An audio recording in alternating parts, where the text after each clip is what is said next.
দেখো গাইস, সকালে আমি কি খাই আমার কপালটা কি খারাপ, দেখো জুতাটাও ছিঁড়ে গেছে। আজকে ঘুম থেকে উঠতে অনেক বেশি লেট হচ্ছে, কারণ আজকে এদিকে অনেক বেশি শীত পড়তেছে। ভাই তোমাদের ওদিকে কেমন শীত পড়ছে অবশ্যই কিন্তু জানাবা।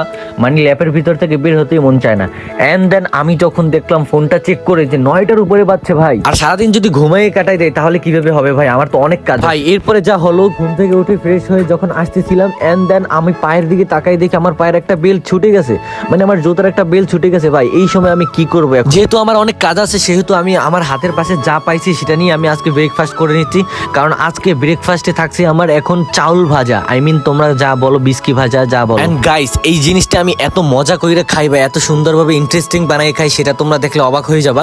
আমি একটা হাতের রসুন নিছি, আর এই রসুনের কার্যকারিতা অনেক অনেক গাইস। যখন সকালবেলা খালি পেটে থাকে তখন যদি 3-4টা রসুন খাওয়া যায় তাহলে কিন্তু আপনার শরীরে অনেক বেশি এনার্জি পাওয়া যাবে, আপনার শরীরের অনেক বেশি রোগ প্রতিরোধ ক্ষমতা বেড়ে যাবে। নিজের শরীরের যত্ন নেওয়া হচ্ছে তোমার নিজের দায়িত্ব, কারণ তোমার শরীরের যত্ন কেউ নিবে না, তোমার ভালো কেউ চাইবে না, তোমার নিজেরই কিন্তু তোমার নিজের ভালো চাইতে হবে। এন্ড গাইস, সকালবেলা খালি পেটে যদি রসুন খাও এরপর যদি তুমি ঠান্ডা পানি খাও তাহলে কিন্তু তোমার অবস্থা খুবই খারাপ হয়ে যাবে। আই মিন ক্ষতি হবে না, কিন্তু তোমার পেট অনেক জ্বলবে, তোমার মুখ অনেক জ্বলবে ভাই। আর যেহেতু সামনে আমার এক্সাম চলে আসছে গাইস, তাই কিন্তু আমার অনেক বেশি পড়তে হবে। এন্ড পড়ার জন্যই কিন্তু আজকে ঘুম থেকে তাড়াতাড়ি উঠছি, কারণ পড়াশোনা যদি না করতে পারি এই টাইমে তাহলে কিন্তু পরীক্ষার সময় অনেক বেশি পস্তাইতে হবে যে আজকে পড়াশোনা করতে পারলাম না। 1 ঘন্টা পর পরে দেখি গাইস আমার সময় হয়ে গেছে ভাত খাওয়ার জন্য। আর আমার একটা হ্যাবিট হচ্ছে, আমার কিন্তু লবণ ছাড়া ভাত খাওয়া জমে না, কারণ আমি লবণ ছাড়া কোনো মতেই কিন্তু ভাত খেয়ে মজা পাই না।